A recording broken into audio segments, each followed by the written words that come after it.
Bonjour à tous et merci d'être là ce soir. Je suis le docteur Jean-Christophe Kahn, je suis le président de l'UPS des médecins libéraux d'Occitanie. Je suis très heureux d'ouvrir ce webinaire Covid long que nous portons en lien donc avec l'ARS d'Occitanie et la HAS également. Alors le Covid nous a durement impacté, il nous a impacté en tant que soignants. Il a tout aussi durement touché de nombreux patients. Si la plupart d'entre eux ont eu des symptômes qui se sont progressivement estompés, et ont pu être gérés, dans la plupart des cas, dans les cabinets médicaux des médecins traitants. Certains ont été hospitalisés. Et nous savons comment notre système de soins a fait face lors de ces 4 vagues successives. Les hôpitaux publics, les cliniques privées notamment, se sont mobilisés pour prendre en charge les patients les plus graves. Et sur l'ensemble du territoire, les soignants libéraux de proximité, que sont les médecins généralistes, mais aussi, il faut le souligner, les infirmiers, les kinés, les pharmaciens, ont permis de garder à domicile beaucoup de patients, de les soigner à domicile et ainsi d'empêcher une surcharge hospitalière. Les crises sont souvent le vecteur de changement. Et le changement de nos exercices est accéléré grâce, paradoxalement, ou peut-être à cause de cette crise. Nous avons appris, nous, soignants de proximité, à travailler ensemble, à communiquer, à échanger, à nous coordonner, à coordonner les soins. Nous avons initié ou nous avons finalisé des projets de santé qui avaient déjà commencé, comme certains projets de MSP, certains projets de CPTS. La crise nous a permis d'avancer sur ces points-là. Et c'est parce que nous avons commencé à tisser ces liens que nous pouvons aujourd'hui essayer d'affronter dans le même esprit de coopération, cette problématique des Covid longs, qui est une problématique qui s'annonce de plus en plus importante. Je ne vais pas en parler, je vais laisser nos experts en parler. Ils en parleront beaucoup mieux que moi. Mais l'idée de ce webinaire part du constat qui est finalement assez simple, hein, que tout commence dans la proximité, c'est-à-dire que le soignant reçoit son patient qui présente des symptômes et que la plupart des solutions se trouvent aussi dans la proximité. Savoir reconnaître le Covid long, savoir demander et à qui un avis d'expert sur son territoire, avec des référents bien identifiés, savoir le prendre en charge localement avec des équipes soignantes locales si son état le permet, ou alors faire appel à des structures d'expertise voire d'hospitalisation si c'est nécessaire, tout l'enjeu est là. Et pour y répondre donc à cet enjeu, nous vous proposons d'essayer de répondre à 3 questions en fait. Quelles sont les bonnes pratiques de prise en charge qui peuvent être envisagées? Quels sont les outils disponibles pour faciliter vos diagnostics et vos décisions d'orientation? Et savoir comment s'organise l'offre de soins et l'accompagnement coordonné en Occitanie. Alors je remercie nos intervenants d'avoir pris du temps sur leurs emplois du temps probablement extrêmement chargés. Donc merci donc au docteur Pierre Gabache, vous êtes médecin spécialiste en santé publique et chef du service des bonnes pratiques professionnelles de la HAS. Merci au docteur Olivier Robineau, vous êtes infectiologue au CH de Tourcoing. Merci au docteur Larcher, vous êtes infectiologue à la clinique Clémenville à Montpellier. Un grand merci aussi au docteur Karl, psychiatre au CH Purpan à Toulouse. Merci au docteur Théo Combe, que je connais bien, qui est président de la CPTS du Grand Gaillacois. Et merci aussi, un grand merci à madame Céline Santin, responsable du pôle soins primaires de la direction du premier recours, qui nous a beaucoup aidé sur ce séminaire et qui a mis les services de l'ARS à notre disposition. Je vais vous laisser maintenant débattre ensemble, nous présenter d'abord ce qu'est le Covid long et puis débattre ensuite. Merci. Nous allons pouvoir donner la parole au docteur Pierre Gabache et au docteur Olivier Robineau avec une première thématique, un regard national sur les symptômes prolongés du Covid-19. Oui, bonjour tout le monde. Donc, Pierre Gabache, je suis médecin de santé publique à l'autorité de santé. Donc, je vais vous présenter la réponse rapide que nous avons élaborée avec un groupe de travail professionnel de santé et association de malades et qui a été publiée en février 2021. Donc, l'objectif de cette réponse rapide, c'était donner rapidement aux médecins des outils pour la prise en charge de premier recours et les situations d'orientation vers le C'est la spécialiste. diapositive suivante. Oui, il y a deux grandes parties, le document global et les fiches techniques par symptômes. Et l'objectif, c'était que la plus grande partie des malades peut être prise en charge à soins primaires. Donc, le docteur Olivier Robineau va vous présenter le diaporama, donc maintenant, les nouveautés qu'il y a, notamment en termes d'épidémiologie, et le fait que on n'est pas encore au niveau des recommandations, puisqu'on n'a pas assez de publications de haut niveau de preuves qui nous permettent de faire des recommandations. C'est intéressant cette maladie puisqu'on construit ensemble la prise en charge et l'HAS s'est appuyé sur les professionnels, les sociétés savantes et les associations de malades pour construire ensemble la bonne pratique pour la prise en charge de cette maladie. Si vous pouvez afficher le diaporama que Olivier prenne à la suite. Voilà, vas-y à toi Olivier. Merci Pierre. Alors bonjour à tous, donc je suis infectiologue à Tourcoing et j'ai participé à la rédaction des réponses rapides. Et donc je voulais vous présenter en quelques diapositives un peu la problématique des symptômes prolongés. Je préfère ce terme au Covid long parce qu'en fait c'est une entité probablement très hétérogène. Et donc la question déjà c'est de trouver une définition. Qu'est-ce qu'une définition en fait? Qu'est-ce qu'une maladie et qu'est-ce qu'un Covid long? La grande difficulté, c'est de trouver en fait une définition sur à partir de quand est-ce qu'on peut considérer que ces patients vont nécessiter une prise en charge. En fait, les durées, elles peuvent être arbitraires. Hein. Souvent en médecine, on a des règles de 3 semaines, 3 mois. Pour le chronique, c'est très fréquent dans beaucoup de pathologies. Après, il y a des données un peu épidémiologiques où on dit à partir du moment où il y a tant de patients qui présentent encore des symptômes au bout d'un certain temps, on peut considérer que c'est chronique ou que c'est persistant. Et donc, c'est là qu'il faut faire quelque chose. Et à mon avis, c'est ce qui a décidé un petit peu dans la réponse rapide, c'est qu'on a voulu être très pragmatique et de dire, en fait, à partir de quand est-ce qu'il y a des interrogations sur la prise en charge? Et donc, à partir de là, c'est pas forcément une définition, mais c'est une nécessité d'optimiser le soin et de proposer des choses en plus pour nos patients. Après, il y a la problématique dans le Covid des patients hospitalisés et ambulatoires. Et donc, même si on a l'impression que les patients ambulatoires, hospitalisés, présentent évidemment plus de symptômes respiratoires, etc., on a l'impression que sur le long terme, à l'heure actuelle, les plaintes se retrouvent et sont assez similaires dans les deux populations. Et enfin, quels symptômes et quelle origine physiopathologique? Donc tout ça, c'est ce qui est nécessaire pour une définition. C'est pour ça que dans la réponse rapide, on n'a pas vraiment parlé de définition à proprement parler, mais on a dit vers qui ces recommandations se tournaient. Et donc nous, c'était très pragmatique. C'est au bout de 1 mois, au bout de 3 mois, on considère que les gens vont nécessiter. Ah, on n'entend plus là. Nous avons une difficulté de son vous concernant. Ah, excusez-moi, j'ai appuyé par erreur sur le bouton, je m'excuse. Vous pouvez mettre la diapositive suivante. Alors, juste sur le plan épidémiologique, on va dire qu'il y a quelques études dans la littérature et on voit que c'est extrêmement hétérogène dans les résultats. On va dire que les études vont entre 10% et 50% de la population qui a fait une Covid-19, qui présente des symptômes, avec les papiers qui sont surlignés en bleu, en Chine, en France et en France, autour de 60% des personnes hospitalisées. Donc, on va dire entre 10 et 30% chez les personnes non hospitalisées à 6 mois environ, et plus de 60% chez les personnes qui ont été hospitalisées. La grande question, c'est est-ce que ces symptômes qui sont peu spécifiques sont vraiment beaucoup plus fréquents chez les gens qui ont fait le Covid par rapport aux autres? Et ça, c'est une question qui est très difficile à mettre en place, très difficile à répondre. On peut mettre la diapositive suivante. Et je vous ai juste mis là les résultats de la dernière étude vraiment solide qui est sortie la semaine dernière sur un échantillon de population américaine, où on se rend compte que oui, c'est les deux colonnes de droite qui sont importantes. Il y a des différences, par exemple pour la fatigue, l'anosmie, la dysgeusie, le souffle, la dyspnée et la toux. Mais en fait, les différences pour certains symptômes sont assez peu importantes. C'est-à-dire que des gens qui ont eu un résultat négatif pour la fatigue, 28% des gens s'en plaignent d'avoir ces symptômes depuis au moins 1 mois, contre 34% chez les gens qui ont fait une Covid. Donc en fait, il y a probablement une part de personnes qui ont fait la Covid qui ont des symptômes qui seraient de toute façon apparus ou qui sont associés peut-être à autre chose. Ce qui ne veut pas dire que la pathologie n'existe pas, mais ça rajoute une difficulté dans la prise en charge sur la part des choses à faire entre les symptômes qui sont présents et associés au Covid ou les symptômes qui peuvent être associés à tout un tas d'autres choses. On peut mettre la diapositive suivante. On peut passer celle-là parce que voilà, on peut mettre la suivante. Donc du coup, la réponse rapide, elle s'articule sur la prise en charge autour de 4 piliers, qui est les traitements symptomatiques. Vraiment dans cette réponse rapide, l'important a été de mettre en avant le fait qu'il y a à l'heure actuelle pas de traitement contre-indiqué. Les patients ont des plaintes et donc de fait, il faut essayer de soulager les patients. La deuxième, qui est très important et qui fait partie du traitement, c'est l'information.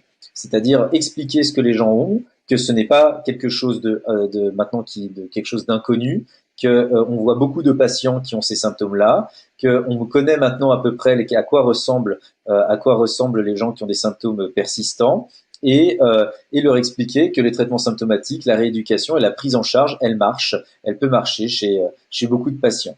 Ensuite, les autres piliers, c'est la rééducation, hein, vraiment la rééducation respiratoire, olfactive et à l'effort ensuite, la lutte contre le déconditionnement. Et tout cela doit vraiment être pris en charge également sur le plan psychologique. C'est très important de soutenir les patients qui ont des symptômes qui persistent. Ils ont une réelle souffrance quand ils arrivent en consultation parce que souvent il y a les gens autour de eux ne comprennent pas en fait de quoi ils se plaignent. Et deuxièmement, il y a également une souffrance psychologique qui peut s'installer de par en fait l'absence de la lente évolutivité des symptômes, même si globalement il faut quand même, on en parlera je pense plus tard, il y a comme une évolution vers l'amélioration lente mais quasiment toujours favorable. Diapositive suivante. Donc les difficultés de prise en charge, à mon avis, hein, c'est la connaissance de cette entité médicale est faible malgré les réponses rapides. On peut considérer, mais c'est vraiment à la louche, qu'entre 4 et 10 patients présents seront dans chaque patientèle, étant donné qu'on peut dire 20% de la population a fait le Covid. Si on dit que c'est moins de 10% qui ont des symptômes et probablement moins qui vont associer leurs symptômes à cela, ils vont consulter pour cela, on va se retrouver chez des médecins généralistes avec au final assez peu de patients touchés. Et donc du coup, c'est difficile de les isoler et de les prendre en charge de manière optimale. Il y a également des retards de prise en charge, notamment en structure de rééducation, où il y a des délais d'attente qui sont absolument énormes, et on sait que plus on rééduque tôt les gens, plus vite les symptômes s'améliorent. La prise en charge multidisciplinaire, elle est difficile à élaborer en ville, mais également au secteur hospitalier, que je connais pour des raisons essentiellement de moyens humains, on va dire, qui rendent et de moyens du coup et de budget, qui rendent en fait extrêmement compliqué la création d'un parcours de soins dans ces deux structures que sont la ville et l'hôpital. Et je terminerai par cela. Et moi, je me permets de rajouter, Olivier, merci, qu'on travaille la mise à jour de cette réponse rapide qui devrait être publiée le mois prochain avec de nouvelles fiches sur les symptômes digestifs, les signes dermato et les signes ophtalmologiques, puisqu'on voit qu'il y a aussi là des atteintes assez fréquentes de ces symptômes. Merci pour votre écoute. J'espère qu'on n'a pas été trop long. Merci à vous. Merci pour votre intervention très précise. Je vous propose maintenant de la compléter par une approche clinique des outils de diagnostic qui ont été expérimentés. Et nous allons laisser la parole au docteur Jérôme Larcher, accompagné du docteur Guillaume Carle. Docteur Larcher est infectiologue à la clinique de Clémenville. Docteur Guillaume Carle est psychiatre au CHU de Purpan. Messieurs, je vous laisse la parole. Très bien, merci beaucoup et je remercie l'URPS d'avoir organisé ce webinaire en lien avec l'HAS et l'ARS Occitanie. Donc juste une précision, je suis en fait pas infectiologue, je suis médecin interniste et réanimateur médical et je m'occupe de toute l'infectiovigilance pour le groupe Oxanté à Montpellier. Alors c'est un détail mais qui n'en est pas un parce qu'en fait c'est une maladie dans la maladie. Et en fait on se retrouve, comme le docteur Robineau l'a dit, devant un brouillard diagnostique. Et aujourd'hui, et la HAS l'a défini comme ça, le Covid long, alors on peut appeler ça forme prolongée, mais par respect pour les patients qui ont quand même déterminé à l'échelle quasi mondiale le terme de Covid long, je garderai cette dénomination pendant mon exposé. Le Covid long est d'abord un diagnostic d'élimination. C'est-à-dire qu'on se retrouve devant des patients qui, depuis plusieurs semaines, présentent, ou des fois plusieurs mois, des symptômes peu spécifiques, alors effectivement qui sont récurrents quand on examine les cohortes de Covid long, mais qui en fait, pris individuellement, ne sont pas forcément spécifiques d'une pathologie. Et clairement, la première étape, c'est celle d'une étape diagnostique. Et là, il faut trouver tous les relais, à la fois avec les médecins généralistes et avec les structures de prise en charge, qui effectivement, elles sont intéressantes quand elles sont pluridisciplinaires, c'est pas évident à faire, mais je pense qu'il n'y a pas qu'une question de moyens, il y a aussi une question de réelle volonté. Et là, je pense qu'aujourd'hui, en France et particulièrement en Occitanie, il y a une vraie nécessité à avancer sur ce sujet. Alors, ce qu'on observe, c'est que c'est quand même une majorité de femmes. Et ça, pour moi, c'est un vrai sujet d'interrogation parce que ça me rappelle l'épidémie de VIH où la première année, la majorité des gens qui venaient consulter étaient des femmes. Et donc, je pense qu'en termes d'études et de connaissances sur le Covid long et le genre, un vrai travail à faire et probablement qu'il n'est pas uniquement lié à des problèmes physiologiques et médicaux. Et il y a peut-être d'autres déterminants sociologiques, sociétaux qui sont un peu encore mis sous le tapis et qu'il faudra peut-être soulever. Mais en tout cas, ça c'est un vrai sujet. Mon expérience personnelle, c'est que moins de 50% des gens que je vois en consultation sont envoyés par les médecins généralistes. Donc, ce qui veut dire en creux que les gens ont, pendant plusieurs semaines et souvent plusieurs mois, effectué un parcours de soins par eux-mêmes, extrêmement difficile, avec énormément de discrimination, avec énormément de difficultés à accéder à des moyens diagnostiques nécessaires. Et effectivement, on se retrouve, et je rejoins encore une fois le docteur Robineau, dans un retard de prise en charge, mais pas de thérapeutique, déjà de diagnostic. Et la réalité, c'est qu'aujourd'hui, on ne peut définir une forme prolongée de Covid ou de Covid long qu'une fois qu'on a éliminé correctement, donc ça veut dire que ça nécessite un certain nombre de strates diagnostiques, tous les diagnostics alternatifs. Et effectivement, quand on regarde ces patients, c'est des patients qui ont des problèmes respiratoires. Alors, je schématise un tout petit peu, mais je vais vous dire les principaux. Respiratoires, cardiologiques, neurocognitifs, articulaires, éventuellement dermatologiques. Et rien qu'avec ça, il y a déjà beaucoup de diagnostics à éliminer si on veut le faire correctement. Donc, pour ça, il faut des consultations qui soient adaptées, qui sont intrinsèquement chronophages. Parce que quand vous prenez un patient, que vous l'interrogez, que vous refaites le point sur tous les examens qu'il a déjà eus, que vous l'examinez cliniquement correctement, et que vous essayez de déterminer une conduite à tenir, ça prend, en étant rapide et en connaissant le sujet, au minimum 30 à 40 minutes, si on veut faire les choses correctement. Et je terminerai pour pas empiéter sur mon temps de parole, mais je répondrai à toutes les questions après s'il y a besoin. Je pense qu'il faut faire attention également au tunnel diagnostique du Covid. C'est-à-dire qu'aujourd'hui, on se lève, on parle Covid, on mange, on parle Covid, on se couche, on parle Covid. Or, le Covid n'a rien remplacé. Il s'est juste rajouté à l'ensemble des autres pathologies. Et je pense que dans la pratique, que l'on soit spécialiste ou généraliste, il faut vraiment essayer à chaque fois qu'on voit un patient qui présente des symptômes qui peuvent rentrer dans le cadre d'un Covid long, se dire, attention, c'est peut-être pas un Covid. Et juste un exemple très concret, là j'ai quitté mes consultations à 18h30 ce soir. Le dernier patient que j'ai vu, il venait pour un bilan de prise en charge pluridisciplinaire dans le parcours de soins. Et ce qu'on a trouvé au scanner thoracique, c'est une énorme masse médiastinale de 10 cm qui, je pense, peut expliquer facilement les troubles respiratoires, dysphagiques et éventuellement l'altération de l'état général qu'il présentait. Donc, voilà, le Covid, c'est aujourd'hui une vraie réalité et le Covid long, je pense également, mais le reste n'est pas parti. Et je pense qu'il faut vraiment faire attention quand on parle de Covid long, d'avoir avant, et c'est pour ça que moi je parle toujours avant d'avoir fait les examens de suspicion de Covid long, d'avoir fait un bilan diagnostique complet. Voilà. Donc je m'arrête là pour ma partie prise en charge diagnostic, mais bien sûr je suis à votre disposition pour d'autres réponses si vous le souhaitez. Docteur Guillem, vous prenez Karl, vous prenez la suite. Oui, oui, très bien. Merci encore de l'invitation. Donc, je suis psychiatre au CHU de Toulouse. Je m'intéresse tout particulièrement aux troubles neurologiques fonctionnels au sens large. Et donc là, on m'a proposé de parler sur ces troubles fonctionnels, mais dans le cadre des Covid longs. Alors, je ne sais pas si vous avez la diapo que je vous avais envoyée. Parfait. Oui, elle s'affiche. Merci beaucoup. Donc on va en parler. Juste avant, je voulais revenir sur des éléments de définition parce que mes collègues en ont parlé et je trouve que c'est très très important la définition parce que on va parler de diagnostic d'élimination d'un côté ou diagnostic positif de l'autre. On parle de troubles neurologiques fonctionnels, ce qu'on appelait la conversion hystérique avant, mais qui n'a rien d'hystérique et donc c'est en ça que les noms ont changé. Ce sont en fait des altérations de la fonction motrice, sensitive ou sensorielle qui ne correspondent pas à ce qu'on attendrait de la physiologie humaine qu'on connaît et qui vont être fluctuants dans le temps en général. Ce sont des symptômes involontaires subis par les patients qui sont bien réels et dont le handicap est vraiment significatif. Il n'y a pas de bénéfice secondaire en général attendu puisqu'ils sont subis ces symptômes.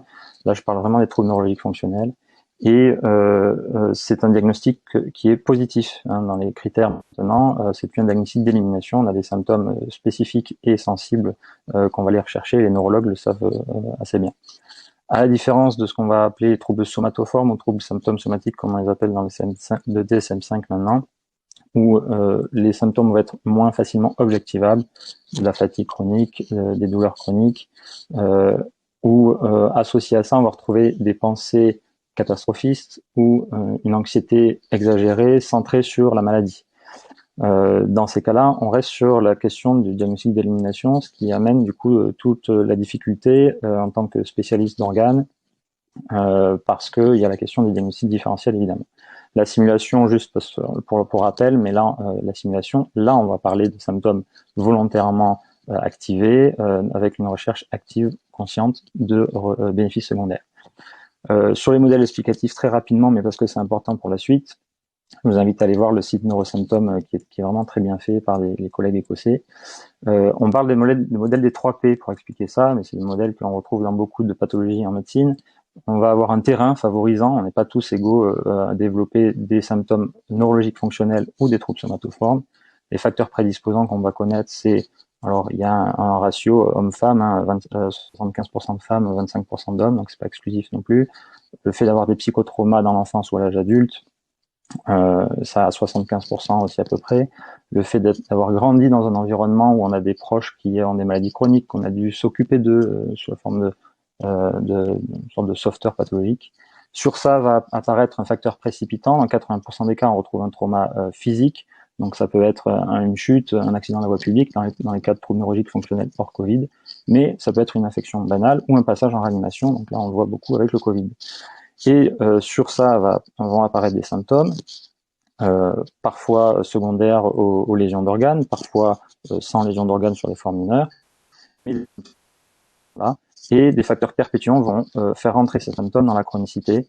Alors ces facteurs perpétuants, globalement, c'est tout ce qui est sentiment d'insécurité, tout ce qui va entretenir la peur et la sensation de danger. Donc ça peut être le fait de ne pas avoir de diagnostic, d'être en errance diagnostique, le fait de ne pas accepter le diagnostic, le fait d'avoir un entourage qui n'accepte pas le diagnostic, le fait d'avoir une sécurité affective, financière, relationnelle, ou le simple fait d'avoir une vie dans un contexte où il y a une pandémie mondiale et un confinement avec des passes sanitaires qui sont plus ou moins acceptés.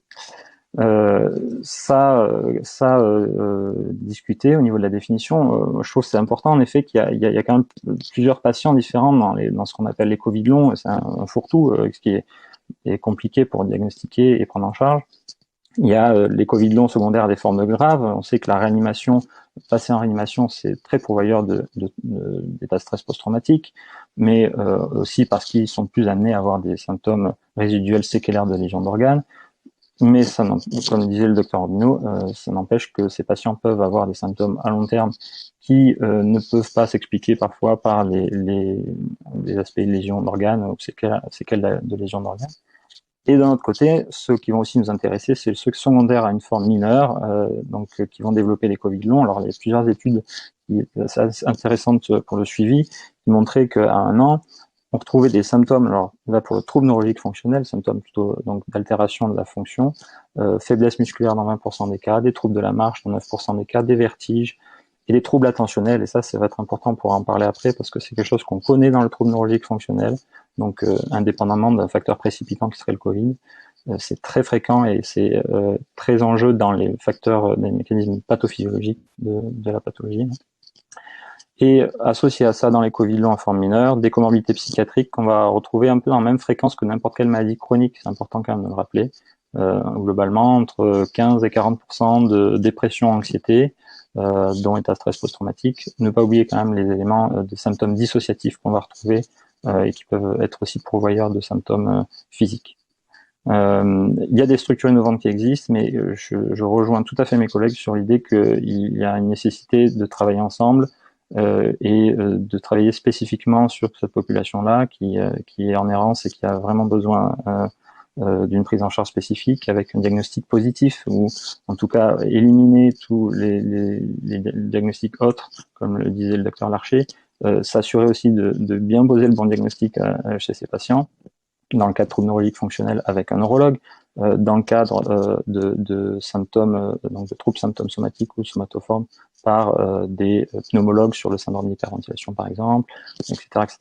Et derrière, à mon avis, c'est très important aussi de pouvoir leur faire bénéficier d'une évaluation psychologique ou psychiatrique pour à la fois les comorbidités psychiatriques, mais aussi les facteurs prédisposants et perpétuants, parce que c'est majeur dans le programme de rééducation qu'on va leur proposer. Rééducation physique, c'est essentiel, et ça, il n'y a pas besoin de revenir dessus, et aussi de remédiation cognitive sur la manière dont on perçoit la maladie, l'anxiété qui est associée, et comment s'en dégager. Voilà. C'était ce que je voulais parler, puis on pourra en discuter évidemment par la suite. Merci.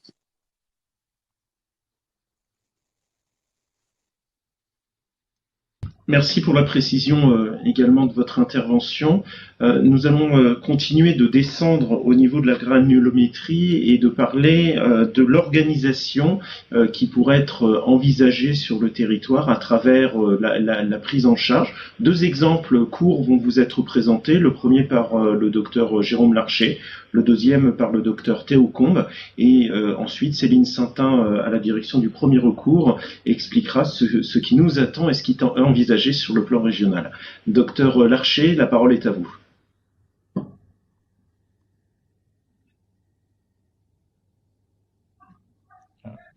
On n'a pas de micro, monsieur Larcher.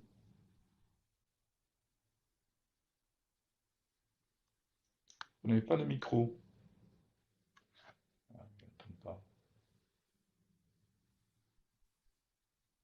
C'est moi.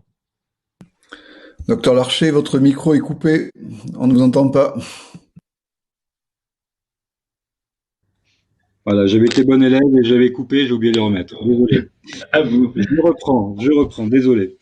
Donc, je vais vous présenter ce qu'on a mis en place à Montpellier depuis la fin du mois d'avril, dont l'objectif était vraiment de créer un parcours de soins pluridisciplinaire et de suivi adapté, qui soit structuré, qui soit fluide pour les patients et qui utilise, quand cela était nécessaire, les outils de télémédecine, que ce soit la téléconsultation pour les patients ou la téléexpertise éventuellement pour des confrères généralistes ou spécialistes, et en utilisant nos réseaux de soins existants, c'est-à-dire que quand on travaille en milieu hospitalier, on a tous notre réseau de cardiologues, de pneumologues, de rééducateurs, de psychologues, et l'idée c'était un petit peu d'utiliser ça, donc ce que chacun, je pense aujourd'hui, a dans sa pratique, pour le mettre au service de la prise en charge des Covid longs. Donc, il y a une première étape qui est la prise de rendez-vous, donc qui se fait soit via téléexpertise par généraliste, soit via Doctolib directement. Et on organise donc une première consultation quand on peut présentiel, mais aujourd'hui en France, on manque tellement de structures de ce type-là que j'ai aujourd'hui pas mal de téléconsultations qui viennent de loin et vraiment de toute la France, et qui demande, comme je vous l'ai dit, un temps de consultation initiale relativement significatif pour prendre toutes les informations, examiner le patient, faire une synthèse de dossiers qui parfois mesurent quelques dizaines de centimètres, parce que les gens, depuis 6 mois, errent d'établissement à établissement ou d'examen paraclinique à examen paraclinique, sans qu'à aucun moment il y ait eu un travail de synthèse. Et donc, on se retrouve avec des examens faits il y a 8 mois ou 6 mois qui sont de toute manière plus exploitables en tant que tels. À partir de là, on détermine une feuille de route médicale où on va déterminer déjà un certain nombre d'examens complémentaires pour le patient, et on va déterminer en fonction de ce qu'on a examiné et en fonction de ce qu'on a pu conclure, soit le patient peut bénéficier d'un parcours de soins pluridisciplinaire, c'est-à-dire en fait bénéficier sur une journée d'hospitalisation en ambulatoire d'un nombre le plus important d'examens resserrés et timés pour qu'on puisse avoir derrière la possibilité de faire une synthèse avec tout ça, ou s'il a déjà un certain nombre d'examens mais disparates et qu'on est obligé de compléter avec d'autres examens paracliniques, pouvoir lui prescrire ces examens et le revoir secondairement en consultation. Donc, il y a un travail derrière pour ce qui concerne le parcours de soins pluridisciplinaire, donc qui est extrêmement formalisé, qui nécessite un backup de secrétariat et d'organisation significatif, parce que quand vous devez mettre sur une seule journée de l'IRM cérébral, du scanner pulmonaire, une consultation pneumologique avec des EFR, une consultation cardio avec un cardiologue, un avis psychiatrique, un avis diète, et tout ça, il faut le prendre en compte, et en compte chaque planning de chaque spécialiste. Et donc, c'est un vrai travail d'organisation, mais qui nécessite, une fois que les gens sont dedans, qui se fait et qui est possible. Une fois que cette journée a eu lieu, on revoit en fin de parcours, donc la même journée, les patients pour une consultation de synthèse ou avec le bilan biologique qu'on a demandé au préalable, plus tous les examens. Ça nous permet de pouvoir déjà éliminer un nombre important de diagnostics et on va dire dans 80 à 90% des cas, de pouvoir déterminer si on a les critères aujourd'hui de Covid long tels que la HAS les détermine et qu'est-ce qu'on fait derrière en termes de prise en charge, soit diagnostic complémentaire, soit éventuellement thérapeutique, soit de recours à d'autres spécialistes et de pouvoir derrière insérer les patients dans un suivi qui est structuré où les patients savent qu'ils vont continuer à être en prise en charge, écoutés, on sera quand même attentif aux nouveaux symptômes et à l'évolution des symptômes qu'ils présentent déjà. Voilà. Et à partir de là, on a vraiment un parcours de soins. Ça nous permet quand même de diminuer les délais de prise en charge diagnostique de manière extrêmement significative. Notre seule contrainte aujourd'hui, c'est celle du fait qu'en fait, on est très peu nombreux à faire ça aujourd'hui en France et que aujourd'hui, il y a des délais de consultation qui deviennent pas raisonnables par rapport à l'enjeu. Et pour vous donner quelques chiffres, et je m'arrêterai là, à ce jour, on a réalisé plus de 500 consultations, on a vu plus de 280 nouveaux patients qui, pour la plupart d'entre eux, ont pu être catégorisés Covid long après ce bilan diagnostique poussé, et on a organisé, je vais vous dire 130, mais c'est un peu plus aujourd'hui, 130 parcours de soins pour les patients dans cette condition-là. Voilà. Donc c'est une expérience locale, mais qui globalement n'a pas nécessité de construire de nouveaux bâtiments, n'a pas nécessité d'avoir forcément de nouveaux matériels, même s'il y a des choses qui effectivement aujourd'hui sont un peu courtes. Mais clairement, c'est possible de le faire et j'espère qu'on pourra en rediscuter et j'espère que dans les semaines qui viennent et les mois qui viennent, on va pouvoir élargir un petit peu ce type de prise en charge. Voilà, je vous remercie. Docteur Théo Combe, je vous propose d'enchaîner si vous voulez bien. Oui, bonsoir à tous et à toutes. Je voulais vous parler de notre expérience dans le Tarn, où la cellule de coordination post-Covid a confié l'opérationnel à notre CPTS du Grand Gaillacois.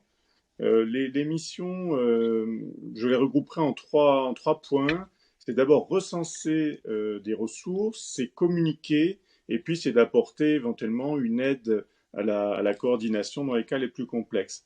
Alors recenser, ça se fait par des mails, par du phoning, que je remercie notre infirmière coordinatrice de s'en charger, pour rechercher les ressources d'abord en termes de médecins, parmi les libéraux, dans les cliniques, dans les hôpitaux, les généralistes qui sont formés, qui se forment, qui sont intéressés par ce sujet, les pneumologues, les cardios, les ORL, les rhumatos, dermatos, bien entendu, je vais oublier, mais il y a toutes les spécialités concernées, les neuros, les psychiatres, les algologues parfois, dans les centres antidouleurs. Et d'autres qui entrent en compte.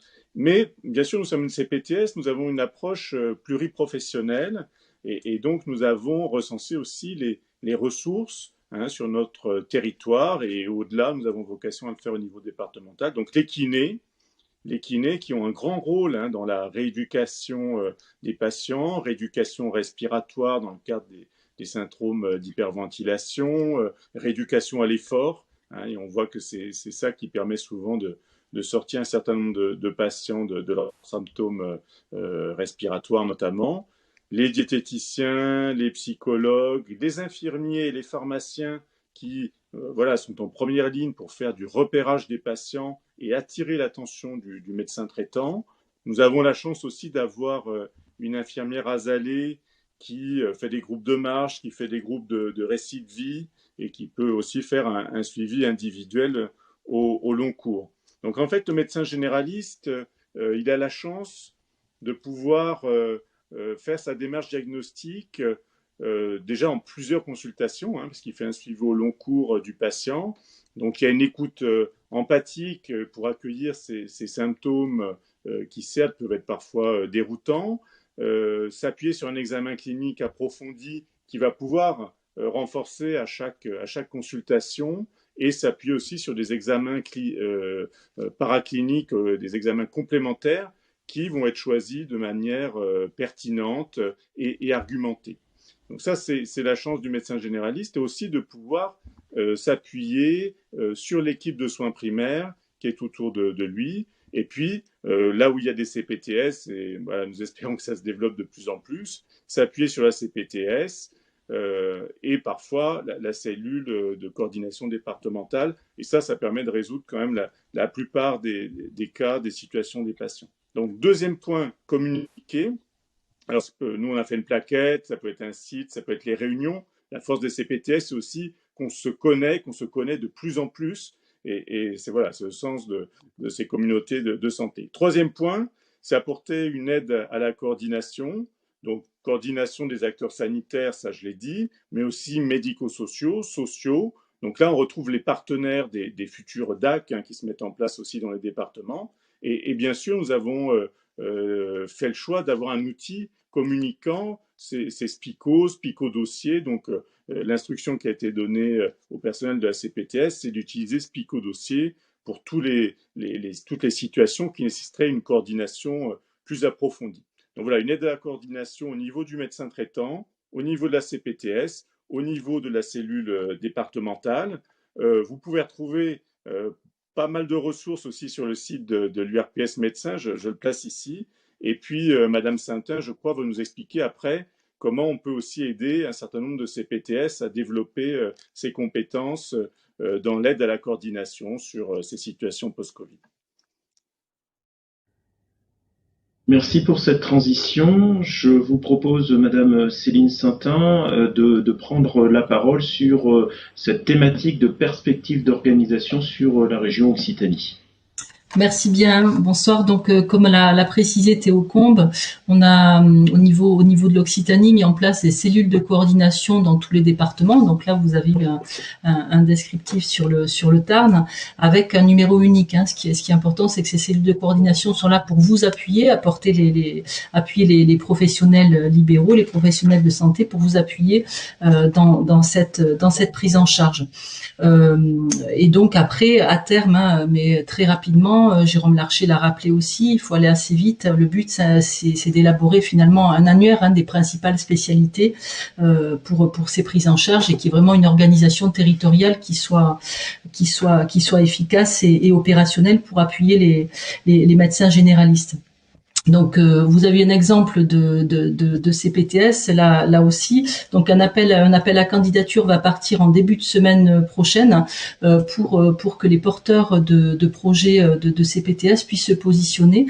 Donc, c'est un cahier des charges. On sollicite les CPTS, tout comme l'exemple du Tarn, pour qu'il y ait une organisation au niveau de chaque territoire. Donc, on a estimé que pour structurer cette offre de premier recours et là aussi appuyer les médecins généralistes, 15 CPTS dans la région était nécessaire.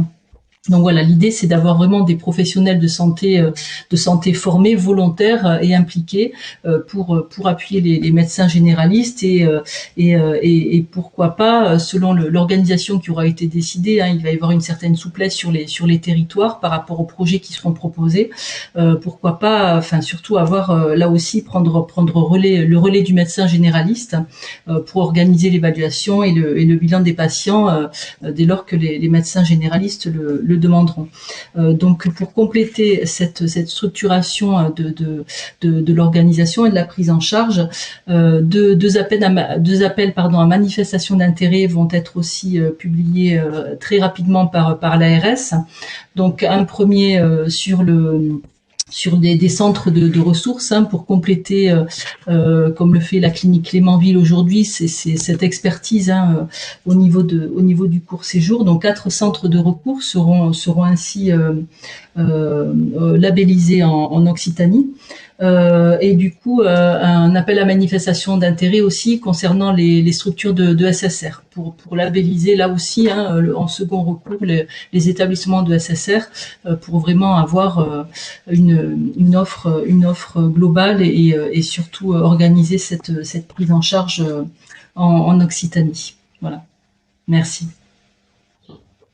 Merci beaucoup pour votre intervention. Nous avions prévu dans ce webinaire un jeu d'échange, de questions-réponses. Vous avez été 260 à vous inscrire. Un certain nombre de questions ont été relevées. La parole vous est donc maintenant donnée. Ce que je vous propose, c'est de poser quelques questions à nos intervenants. Pendant le webinaire, il y a aussi un certain nombre de questions qui a été posées. Évidemment, l'ensemble sera compilé et diffusé post-réunion. Une des premières questions qui a été posée concerne, et c'est une question assez récurrente, comment prendre en charge les asthénies persistantes post-Covid ainsi que les diarrhées récurrentes et l'anosmie. On parle aussi de comment calmer des céphalées permanentes. J'ai tenté de regrouper un certain nombre de questions. Quels sont les conseils, les approches et vos réactions? Je vous laisse la parole, messieurs, dames.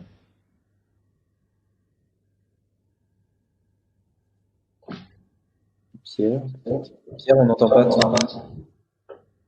Olivier, vas-y, Non, je pensais que tu prenais la parole.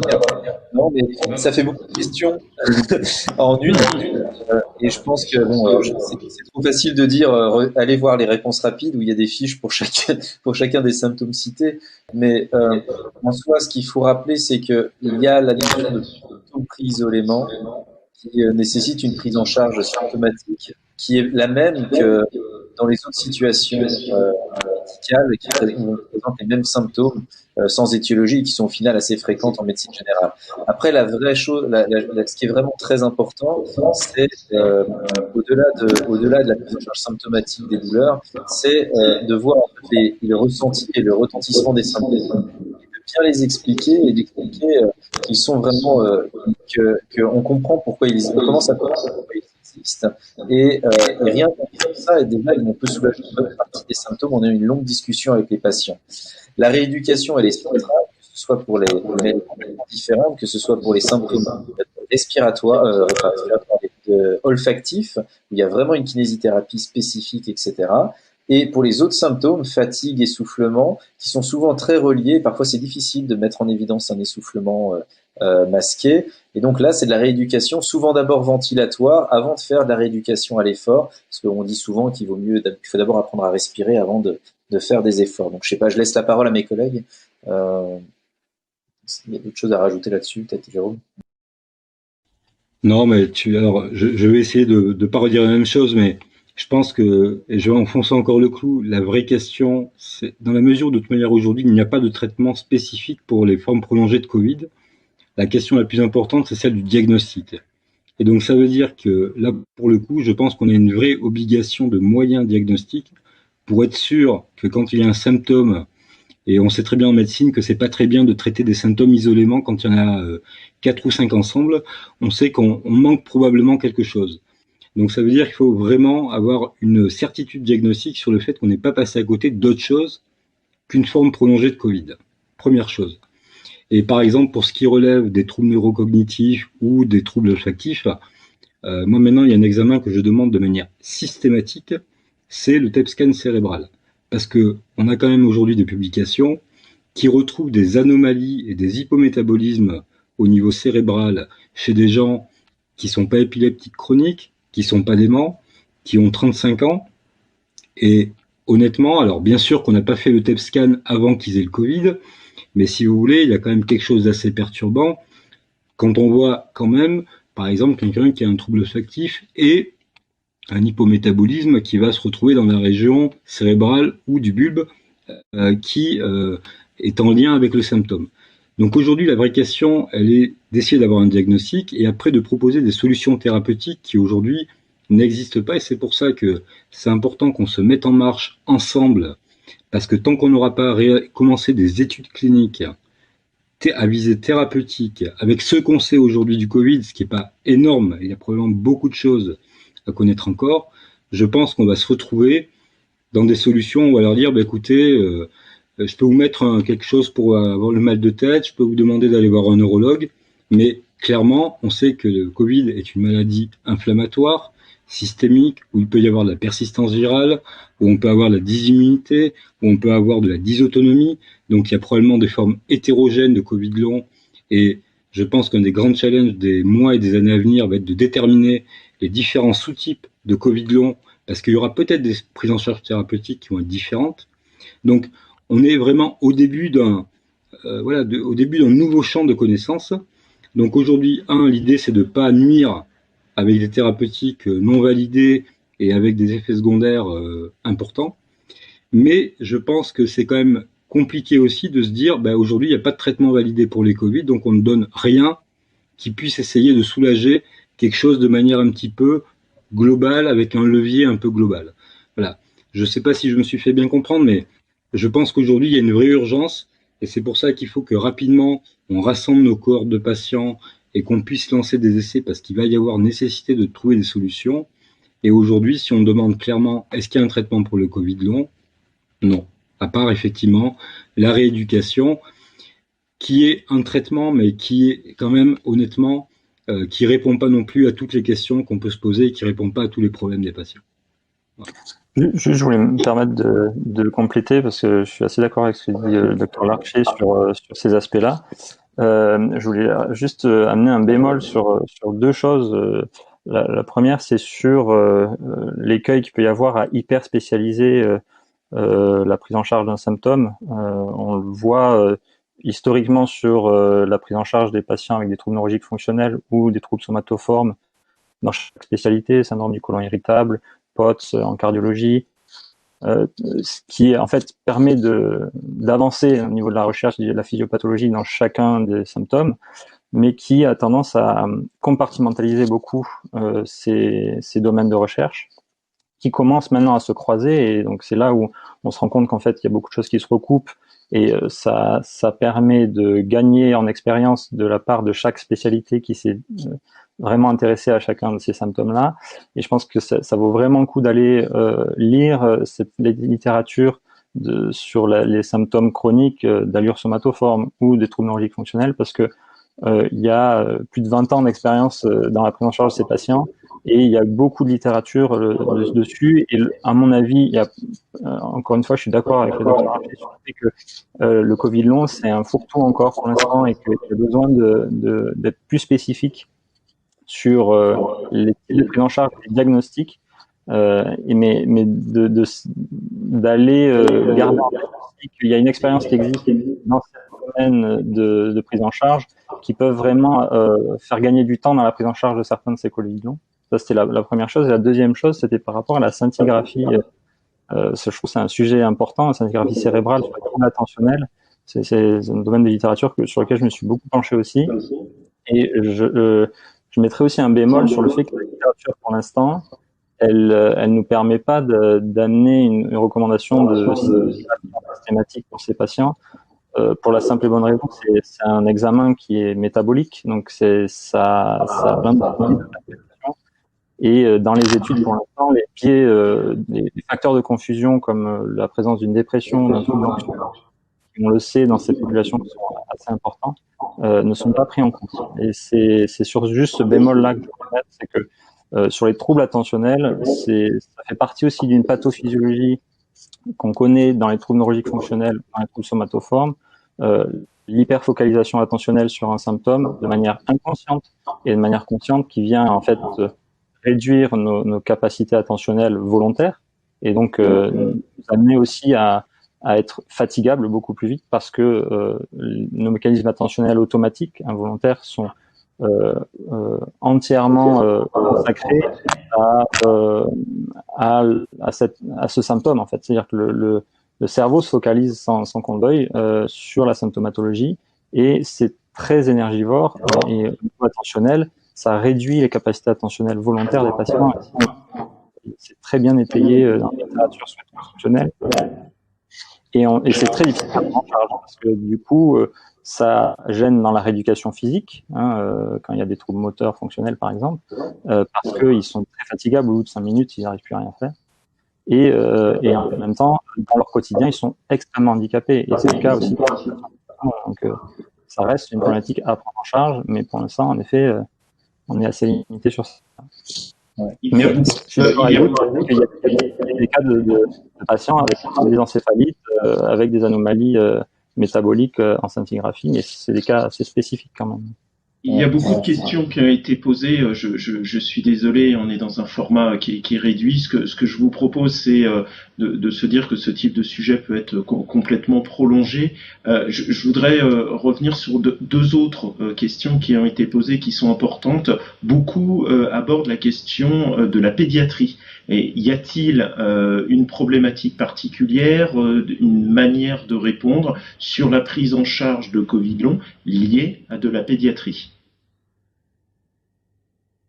Pierre Gabache, je vais prendre la parole parce que, alors moi je ne suis pas comme vous des cliniciens, mais ça a été abordé dans le groupe de travail, les symptômes prolongés ou le Covid long chez les enfants.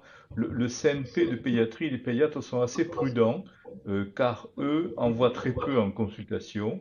Il y a peu de littérature là-dessus. Et il y a une cohorte qui est en place, donc ils attendent le résultat de la cohorte qui doit arriver là dans un mois et demi, pour se positionner. Ils suivent 400 ou 500 enfants qui ont des Covid pour voir s'il y a des symptômes prolongés. C'est une vraie problématique, mais au jour d'aujourd'hui, on n'a pas assez d'éléments, nous, au niveau de l'HAS, avec la Société française de pédiatrie, le CNP de pédiatrie, pour pouvoir écrire quelque chose, qui sont assez prudents, Olivier, les pédiatres, là, le Robert Cohen, qui est le président du CNP, le professeur Cohen, il est assez prudent, il ne se lance pas dans l'écriture d'une fiche sur les enfants quand on le pousse. Donc on voit ça dans un mois ou deux, mais pour l'instant c'est non. Merci. Une dernière question peut-être qui s'adressera plus particulièrement à l'ARS et à vous, Madame Santin. Beaucoup de réactions et d'interrogations posant la nécessité de disposer d'un annuaire de ressources, soit établissement, soit professionnel de santé, soit d'échange. Quelle réaction pouvez-vous avoir sur ce type de questions? Oui, c'est notre priorité. Ce qu'on a dit tout à l'heure, travailler collectivement sur la prise en charge, oui, mais travailler collectivement sur l'organisation de la prise en charge également. On a besoin de vous, on structure. Donc là, après le webinaire, on va vous envoyer les numéros des plateformes, des numéros uniques par département des cellules de coordination. Pour autant, en effet, un annuaire de ressources doit être vraiment travaillé sur chaque territoire. Donc on a quand même sur certains territoires des annuaires qui ont été travaillés, et le but, dès qu'on a le retour de l'appel à candidature au niveau des CPTS, le but c'est ça, c'est de construire avec les CPTS sur cet annuaire au moins d'appui au premier recours, de construire cet annuaire et compléter, je vous l'ai dit tout à l'heure, avec les soins de suite et réadaptation et bien sûr les centres experts. Donc oui, c'est vraiment la priorité. On essaie d'aller vite, mais on a besoin de vous tous pour arriver à structurer cette organisation et qui est finalement des professionnels qui soient formés, qui en forment d'autres et qui avec des échanges. Au niveau des cellules de coordination, on a de toute façon déjà bien entendu une prise en charge pluriprofessionnelle. Les cellules de coordination on a des volontaires au niveau des kinés, infirmiers, il y a quand même une prise en charge pluriprofessionnelle, mais voilà, on essaie d'aller vite. Donc le cahier des charges CPTS, on a demandé des réponses et des projets au 15 octobre. Donc normalement maximum d'ici fin octobre, on arrivera vraiment à avoir un annuaire de ressources un peu plus abouti. Eh bien, écoutez, merci beaucoup pour cette réponse. Merci pour la qualité des échanges.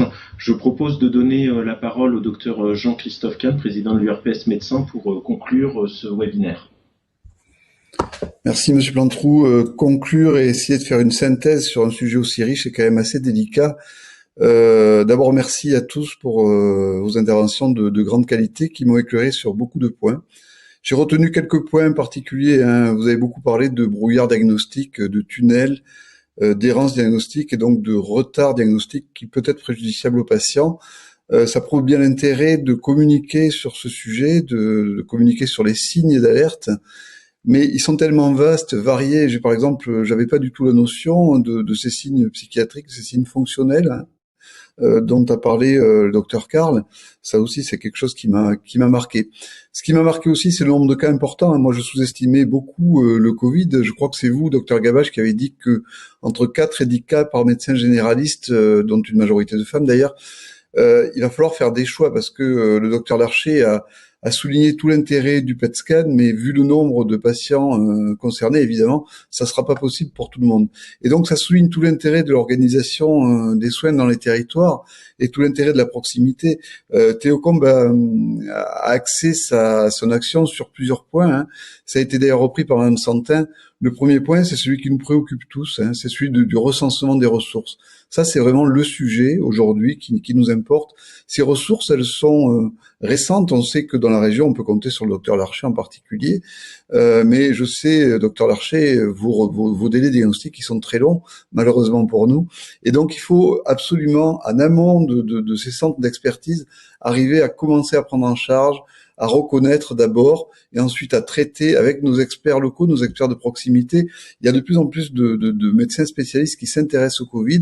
On a vu donc avec le docteur Karl les psychiatres, hein, mais il y a les pneumologues évidemment, les ORL, et de plus en plus de spécialistes se manifestent auprès de nous pour nous dire nous prenons en charge, nous pouvons vous aider à faire le point. Donc je crois que si sur le terrain les professionnels de premier recours peuvent diagnostiquer ou en tout cas suspecter des formes longues de Covid, les adresser déjà à leur expertise de proximité avant d'envisager une prise en charge dans des centres comme le vôtre, docteur Larcher, ça peut être intéressant et ça peut diminuer justement ce retard diagnostique que vous dénoncez. Pour vous aider, donc, l'URPS a un site internet, hein. Alors, nous allons mettre sur le site des outils, donc vous aurez des fiches qui précisent les bonnes pratiques de prise en charge. Vous aurez un guide également qui va vous permettre de définir une approche pluriprofessionnelle, parce que je l'ai pas dit, mais je l'ai dit en introduction, ça a été dit, mais je le redis, c'est vraiment une prise en charge pluriprofessionnelle et on sait qu'aujourd'hui, effectivement, il y a peu de traitements, mais la kinésithérapie amène beaucoup de choses aux patients. Et je pense que savoir que cela existe, que cela doit être fait, c'est important. Donc, vous avez des guides qui vont permettre de définir une approche pluripro des prises en charge et également une grille d'analyse permettant de poser un diagnostic. En soulignant que ces recommandations évoluent, hein, le docteur Gabache a dit que les guides HS allaient arriver dans un avenir proche, dans un mois, voire dans 2 mois pour la pédiatrie.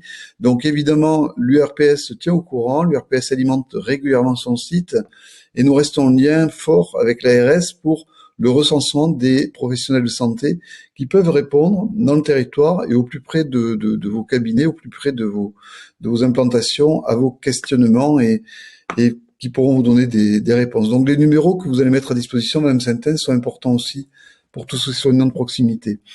Donc merci encore une fois à tous pour ces débats enrichissants. Et puis je vous souhaite une bonne soirée et peut-être à bientôt parce que le sujet me